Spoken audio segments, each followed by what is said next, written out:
Assalamualaikum warahmatullahi wabarakatuh. Alhamdulillahirabbil alamin. Allahumma shalli ala sayyidina Muhammad wa ala ali sayyidina Muhammad, amma ba'd. Para sahabat Rensra di mana saja berada, senang bisa berjumpa kembali di channel Rensra, renungan seputar Al-Quran. Pada tayangan kali ini, sebagaimana biasanya, kita akan melihat dan mendalami ungkapan-ungkapan Allah Subhanahu wa Ta'ala atau ungkapan firman Allah Subhanahu wa Ta'ala di dalam Al-Quran. Masih terkait dengan ayat-ayat terkait dengan saum, dengan puasa. Kali ini kita akan mencoba mendalami kandungan firman Allah Subhanahu wa Ta'ala dalam surah Al-Qadr. Pada tayangan kali ini kita akan melihat atau mendalami kandungan ayat pertamanya dulu. Nanti kita berseri untuk tayangan-tayangan berikutnya untuk ayat kedua dan seterusnya. Surat ini dinamai dengan Al-Qadr ya. Kita sudah berbicara membahas tentang siapa sesungguhnya yang memberikan nama-nama surat Al-Quran ya. Jadi bagi sahabat-sahabat yang penasaran ingin mengetahui tentang pembahasan ini, silakan untuk menyimak video saya di Rensra juga ya terkait dengan tema ini ya. Siapa yang memberikan nama-nama surat dalam Al-Quran, silakan untuk melihat videonya ya. Al-Qadr ini para ulama tafsir memahaminya dengan dua makna.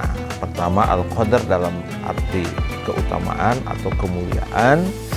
Yang kedua, Al-Qadr dalam arti takdir atau dalam arti ketentuan-ketentuan, ukuran-ukuran yang Allah berikan untuk makhluknya.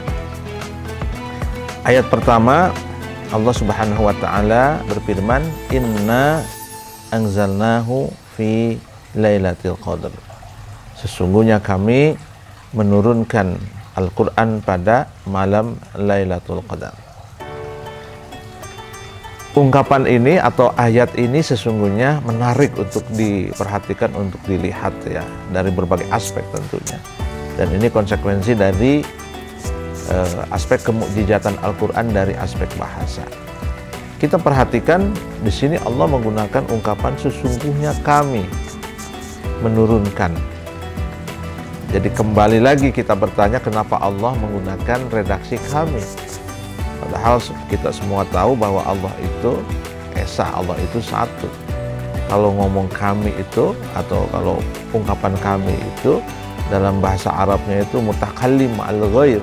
Jadi bukan saja satu yang berbicara, tapi kami itu berarti banyak. Bagaimana? Kenapa Allah Subhanahu wa Ta'ala menggunakan kata kami pada ayat ini? Nah, lagi-lagi bagi sahabat yang penasaran ingin mengetahui jawabannya, silahkan untuk melihat menonton channel Rensra terkait dengan topik ini ya. Silahkan untuk dicari-cari karena kita sudah pernah membahas tentang hal ini. Hanya sekedar mengingatkan saja, para ulama tafsir mengatakan bahwa kami di sini bukan menunjukkan jumlah, tapi menunjukkan kemuliaan, menunjukkan keagungan. Jadi Allah sebagai zat yang agung, sebagai zat yang besar, menamakan dirinya atau menyebutkan dirinya kami. Jadi sesungguhnya ini sesuatu yang sangat lazim ya, karena para penguasa ya dalam banyak sejarah juga sering kalau mengatakan untuk dirinya itu kami ya. Nah, saya kira ini sekali lagi nanti pembahasan lebih lanjut silakan untuk melihat di channel saya terkait dengan tema ini. Di sini Allah Subhanahu wa Ta'ala menggunakan kata anjala ya. Kata anjala. Anzala itu artinya menurunkan. Tetapi nanti pada ayat yang lain kita menemukan Allah Subhanahu wa Ta'ala menggunakan redaksi nazzala. Pertanyaannya apa bedanya antara nazzala dengan anjala?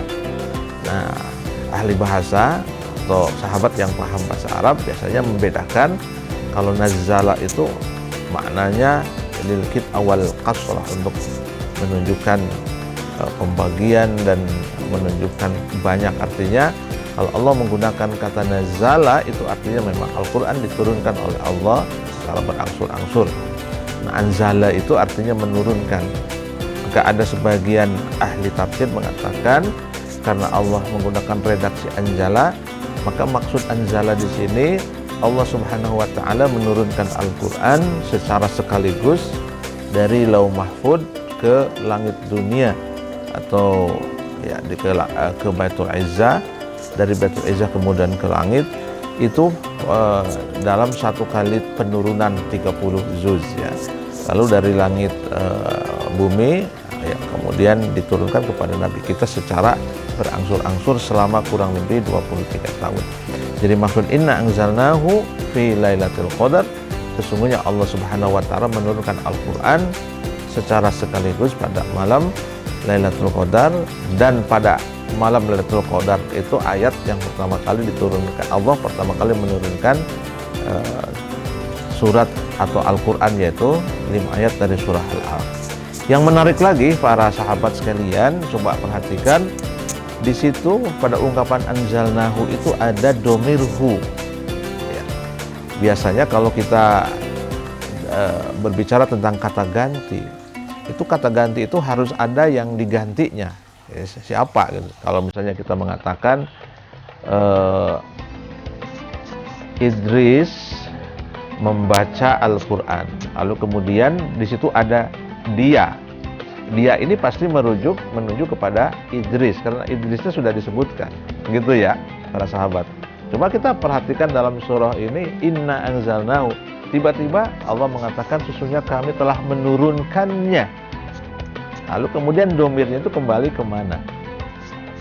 Nah, ini sesungguhnya tidak lazim ya dalam pembicaraan bahasa Arab pada umumnya. Tapi dalam Al-Quran hal ini sangat memungkinkan dan justru menunjukkan salah satu keistimewaan Al-Quran. Jadi para ulama mengatakan huwa di sini pasti merujuk kepada Al-Quran, sehingga terjemahannya bukan sesungguhnya kami menurunkannya ya, tapi sesungguhnya kami telah menurunkan Al-Quran. Nah, pertanyaannya kenapa Allah Subhanahu wa taala tidak menyebutkan Al-Quran di sini? Nah, ini untuk menunjukkan bahwa Al-Quran itu begitu populer di kalangan sahabat sehingga tidak perlu lagi disebut ya. Jadi kalau mengatakan beliau ya, siapa sesungguhnya presiden kita ini ya, beliau ya, tentu beliau itu kita paham yang dimaksud adalah Bapak Presiden kita, Bapak Jokowi ya. Jadi itulah Allah Subhanahu wa taala memuliakan Al-Quran sehingga tidak usah lagi disebut namanya gitu ya. Cukup dengan domir orang itu sudah paham bahwa itu adalah Al-Quran. Nah, inilah sekelumit beberapa yang bisa kita dapat keagungan dan keindahan bahasa Al-Quran yang terletak pada surah Al-Qadar ayat 1. Mudah-mudahan kita semua bisa mengambil manfaat dari kebaikan dan keutamaan surah ayat pertama dari surah Al-Qadar ini. Assalamualaikum warahmatullahi wabarakatuh.